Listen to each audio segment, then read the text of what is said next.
سلام د نن سهار د 9 بجو خبرونو ته مو زه سمیع الله امیني هرکلی وایم. د امریکا ولسمشر دې ته په نغوت سره چې د افغانستان لانجه پوځي حل لاره نه لري، وایي امریکا دا توان لري چې په یوې اونۍ کې د افغانستان په جګړه کې بریالی شي، خو نه غواړي په دې کار سره 10 میلیونه کسان ووژل شي. ډونالډ ټرمپ تېره ورځ د پاکستان له لومړي وزیر سره په کتنه کې زیاته کړه چې د پاکستان مخکینیو حکومتونو د امریکا له میلیاردونو ډالرو مرستو سره نه امریکا ته درناوی وکړ او نه هم د افغانستان د لانجې د حل په برخه کې کار کړی دی. ښاغلي ټرمپ همداراز په ډاګه کړي چې اوس د افغانستان د قضیې د سوله ییز حل په برخه کې د امریکا او پاکستان همکارۍ اغیزمنې شوي دي. د نوموړي په وینا امریکا په افغانستان کې د خپلو ځواکونو شمیر کم کړی او په وینا یې دغه لړۍ همداراز دوام لري. له دې سره سم د پاکستان لومړی وزیر وایي په راتلونکو ورځو کې به طالبان دې ته وهڅوي څو له افغان حکومت سره د سولې په موخه خبرو ته کینی. عمران خان تېره ورځ د امریکا له ولسمشر سره په کتنه کې زیاته کړه چې افغانستان تر بل هر وخته سولې ته نږدې شوی دی. نوموړي په دې کتنه کې چې په سپین ماڼۍ کې ترسره شوه په ډاګه کړه چې اسلام آباد له واشنګټن سره د ښو دوه اړخیزو اړیکو غوښتونکی دی او په وینا یې د پاکستان اوسنی حکومت څه چې وایي پر هغو ولاړ دی. د افغانستان د سولې په اړه د امریکا ځانګړي استازي تېره ورځ افغانستان او قطر ته خپل سفر پیل کړ.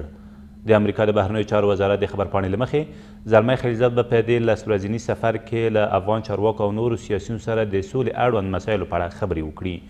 د سرچینې د معلوماتو له مخې ښاغلی خلیلزاد به له افغانستان وروسته د قطر په دوحې کې له طالب استازو سره هم لیده کاته او خبرې اترې وکړي.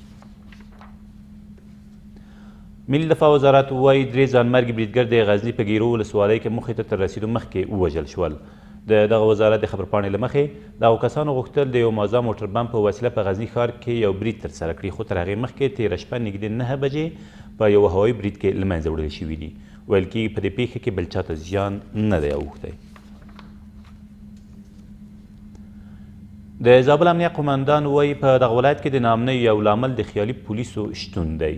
سید معراج سادات زیاتوي په تیرو څو میاشتو کې چې په دغه ولایت کې ماموریت پیل کړی د دې ولایت په مرکز او ولسوالیو کې د پولیسو په لیکو کې تر 500 زیات خیالي پولیس پیدا کړي چې له کلونو راهیسې یې تنخواوې اخیستل کېدې خو دندو ته نه حاضرېدل. نوموړي له عدلي او قضایي بنسټونو وغوښتل چې دا موضوع په جدي توګه وڅېړي.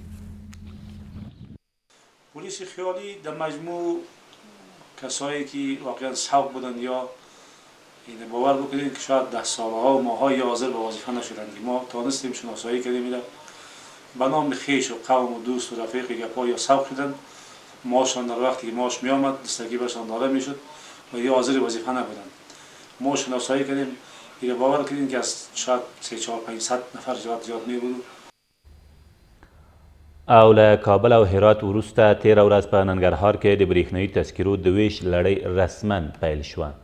د احصایې او معلوماتو ملي ادارې مشر په جلال آباد ښار کې په همدې اړه جوړه شوې ناسته کې وویل په دې ولایت کې به هره ورځ تر 1000 برېښنایي تذکرې جوړې او وویشل شي. د نوموړي په وینا دمګړی په ټول ننګرهار کې یو مرکز فعاله دی او که چیرې اړتیا ولیدل شي نو د مرکزونو شمیر به زیات شي.